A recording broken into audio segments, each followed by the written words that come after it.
Ghosh report పైన నేడు మరోసారి విచారణ. రిపోర్టుపై స్టే ఇవ్వాలని కేసీఆర్, హరీష్ రావు పిటిషన్లు విచారించొద్దన్న ఏజీ. ఘోష్ కమిషన్ నిబంధనలు పాటించలేదని పిటిషన్ తరఫు న్యాయవాది వాదనలు.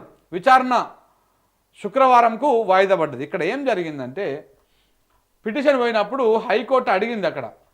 హైకోర్టు అడిగింది, అయ్యా మీరు ఈ జస్టిస్ పిసి ఘోష్ గారి ఏదైతే రిపోర్ట్ ఉందో ఈ రిపోర్టుని మీరు అసెంబ్లీలో పెట్టి చర్చ చేసినాక దాని మీద చర్యలకు ఉపక్రమిస్తారా, లేదనుకుంటే డైరెక్ట్గా ఇప్పుడే చర్యలు తీసుకుంటారా, ఏందో క్లారిటీ ఇస్తే తప్ప దీని మీద చర్చ చేయలేము అని చెప్పేసి హైకోర్టు ప్రభుత్వాన్ని అడిగింది. ప్రభుత్వం అడిగినప్పుడు మీరు ఈ కేసును డిస్మిస్ చేయండి అని చెప్పేసి ఏజీ ప్రభుత్వం తరఫున న్యాయవాది అడిగారు.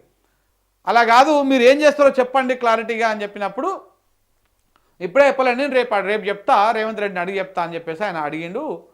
కేసు వాయిదా పడదు నిన్నటికి.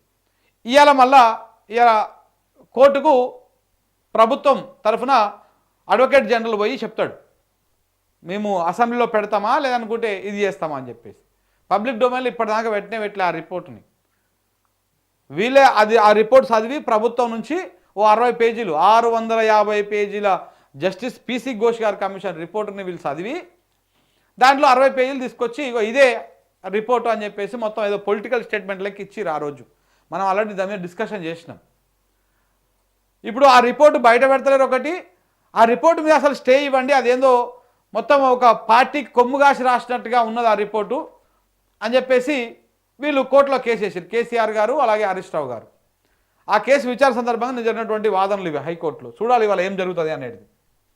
మీద వీళ్ళ ఒక్కొక్కరు ఏమేమి మాట్లాడుతున్నారు చూడండి. ఇగో కొందరు కావాలనే ఎరువుల కృత్రిమ కొరత సృష్టిస్తున్నారు, యూరియా దొరకట్లేదని భయపెట్టడంతో రైతులు తెల్లారంగానే లైన్లు కడుతున్నారంట. కృత్రిమ కొరత సృష్టిస్తున్నది ఎవరో తేల్చాల్సింది ఎవరు? ముఖ్యమంత్రి గారు.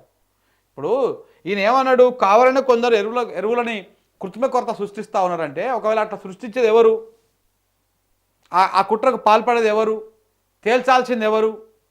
పొద్దుగా లేవంగానే పృథ్వీరాజ్ ఇంటికాడికి పంపించడం కాదు పోలీసు వాళ్ళని. ఇగో అక్కడ అసలు ఎందుకు లైన్లో నిలబడుతున్నారు రైతులు, వాళ్ళకి ఆ సమస్య ఎందుకు వస్తుందో, ఆ ఎరువులు కొరత ఎందుకు వస్తుందో, ఎవడు ఎరువులని అక్రమ దారిలో మళ్ళిస్తున్నాడో వాడిని పట్టుకోవడానికి కోసం పోలీసు వాళ్ళని వాడాలి. మీరేం చేస్తారు, పృథ్వీరాజ్ కాడికి, తెలంగాణ శ్యామ్ కాడికి, ఇంకోటికి, ఇంకో దగ్గరికి వీడికి పంపిస్తున్నారు మీరు. యూరియా కొరత దేశమంతటా ఉన్నది, నిజమైన రైతులు పొలంలో ఉన్నారు, బస్తాల కోసం బజార్లో వస్తున్న వాళ్ళు రైతులు గారని చెప్పేసి రైతులను కించపరిచే విధంగా వ్యవసాయ శాఖ మంత్రి మాట్లాడతారు. అసలు ఒక్కరొక్కరు మామూలు కాదు. మామూలు మహానుభావులను మనం ఎన్నుకోలే. వీళ్ళు మన పాలకులు గుర్తుపెట్టుకోండి తెలంగాణ సమాజం. ఇంకోటి ఏంది, రాష్ట్రం వద్ద సరిపడా యూరియా స్టాక్ పెట్టినాం, ఏమైందో తెలియదు, కొరత అంటూ మాట్లాడడం వల్లనే కొరత ఏర్పడిందంట. ఊరిని కొరత అంటే కొరత ఏర్పడుతుందా? మరి ఉన్నది అనుకుంటే మొత్తం అయిపోతుందా? సాల్వ్ అయిపోతుందా? నువ్వు కురుకురే తప్ప దేనికి వనికిరావు కిషన్ రెడ్డి. కురుకురే ప్యాకెట్లు వచ్చడానికి బాగా వనికొస్తావు, లేకపోతే లిఫ్ట్లు జాతికి అంకితం చేయడానికి, సులభ కాంప్లెక్స్లు జాతికి అంకితం చేయడానికి మీ బీజేపీలు దానికే వరకు వస్తారు. నమస్తే తెలంగాణ టీ న్యూస్ పదే వార్తలు ప్రసారం చేయడం వల్లనే రాష్ట్ర వ్యాప్తంగా యూరియా కొరతగా అనిపిస్తుందంట. ఏం పొన్నావన్నా నువ్వు మాట్లాడే అనవసరంగా ట్రోల్ గురవుతావు నువ్వు. యూరియా కరువుకు బాధ్యత కేంద్రానిదే, రాష్ట్రానికి సరిపడా యూరియా సరఫరా చేయాలి, పరిస్థితి రోజుకు 2 సార్లు సమీక్షిస్తున్నామని చెప్పేసి ఒక్కొక్కరు ఒక్కొక్క తిరిగా. ఇప్పుడు ఈయనేమో కేంద్రాన్ని అంటాడు, ఈయనేమో సమస్య టీ న్యూస్ నమస్తే తెలంగాణ వల్ల సమస్య ఉందని ఈయన అంటాడు, ఈయనేమో రాష్ట్రంలోనే పెట్టాం మేము ఫుల్ స్టాక్ పెట్టినాం మరి వాళ్ళే ఏం చేస్తున్నారని ఈయన అంటాడు.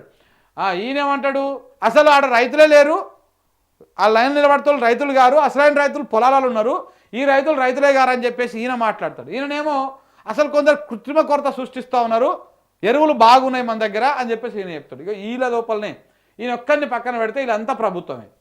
ప్రభుత్వంలో ఉన్నటువంటి కీలక మంత్రులు, ముఖ్యమంత్రి గారు ఒకరు మాట్లాడిన మాటకి ఇంకొకరు మాట్లాడిన మాటకి పొందడం లేదు.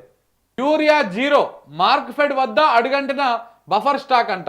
3 లక్షలు ఉండాల్సిన చోట 12,000 టన్నులు మాత్రమే. ముందస్తు నిల్వలో వ్యవసాయ మార్క్ఫెడ్ వైఫల్యమైంది. గతంలో ఒక మార్క్ఫెడ్ దగ్గరే 3 లక్షల టన్నుల యూరియా స్టాక్ పెట్టేవాళ్ళంట. ఇది బఫర్ స్టాక్ కిందనే. ఆర్థిక భారం తగ్గించుకునేందుకు బఫర్ స్టాక్కు కాంగ్రెస్ కోత పెట్టింది. తెలంగాణ వచ్చిన యూరియా ర్యాకులు తెలంగాణకు వచ్చిన యూరియా ర్యాకులు కూడా పక్క రాష్ట్రాలకు పంపించినట్ట.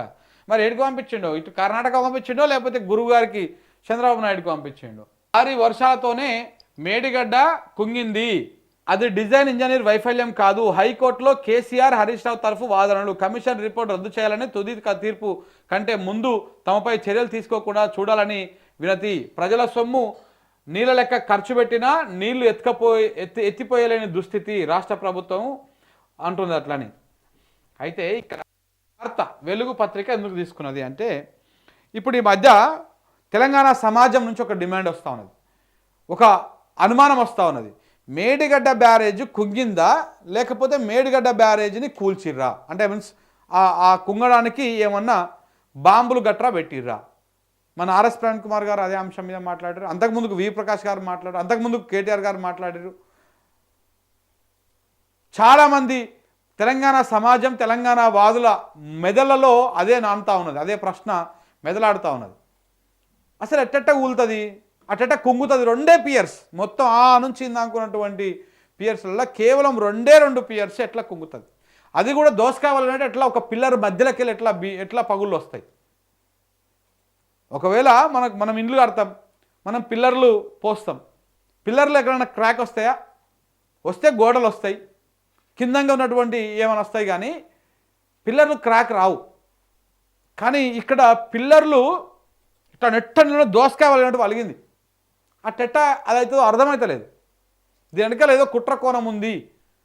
పోనీ ఇప్పటిదాకా అప్పుడు కేసు పెట్టిర్రు, ఏదో కుట్ర ఉన్నది దీని వెనకాల అని చెప్పేసి. ఆ కేసు మీద ఏమైనా ముందుకు పోయారంటే ముందుకు పోతలేదు. ఆ కేసుని అసలు బయటికి రానిస్తలేదు.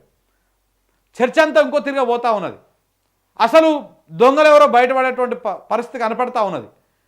చర్చ తెలంగాణ సమాజం లోపల ఎక్కువ నానక ముందుకే ఇగో ఇట్లా కావాలి అని చెప్పేసి భారీ వర్షాలతోనే కూలిపోయింది, దాని కింద బాంబులు గీంబులు ఏం పెట్టలేదు అని చెప్పేసి చెప్పడం కోసం వీళ్ళు ఇట్లా అన్నారు అని చెప్పేసి వెలుగు పత్రిక హైలైట్ చేసింది అనమాట దీన్ని, ఈ వార్తని. బేసిక్గా నిన్న ఏం జరగలే హైకోర్టులో పెద్ద జరగలే. ఏమైంది, మీరు అసెంబ్లీలో పెడతారా దీని మీద, లేదనుకుంటే ఇప్పుడే చర్యలు తీసుకుంటారా, చెప్తే మేము దీని మీద విచారణ చేస్తాము అని చెప్పేసి హైకోర్టు అడిగింది. ఆ చిన్న 5 నిమిషాల ఆర్గ్యుమెంట్స్, 5 నిమిషాల కథనే. దానికి ఇంత పెద్ద ఫస్ట్ మెయిన్ బ్యాన్ రాయాల్సినంత అవసరం వచ్చింది. ఎందుకంటే ఇక్కడ వర్షాలతోనే మేడిగడ్డ బ్యారేజ్లో ఆ 2 పియర్స్ కుంగినాయి అని. బ్యారేజ్ మొత్తం కుంగితే వర్షాలతో కుంగిపోయినట్టు, ఏదో ప్రకృతి వైపరీత్యంతో అయినట్టు. ఆ బ్యారేజ్ మొత్తంలో 2 పియర్స్ కుంగిపోతే 2 పియర్స్ ఇట్లా పొడుగున పరిలొచ్చి పగిలిపోతే దాని వెనకాల ఏదో కుట్ర ఉన్నట్టు.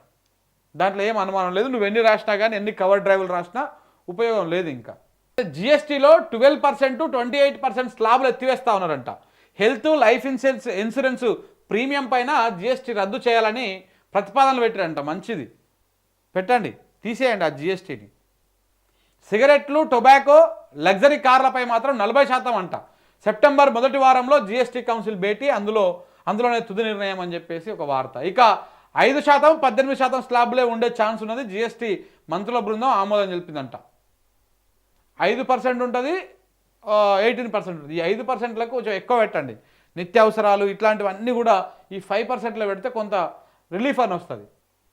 ఈ ఎంటర్టైన్మెంట్కి సంబంధించినటువంటివి ఈ 80 దాంట్లో పెడితే సరిపోతుంది.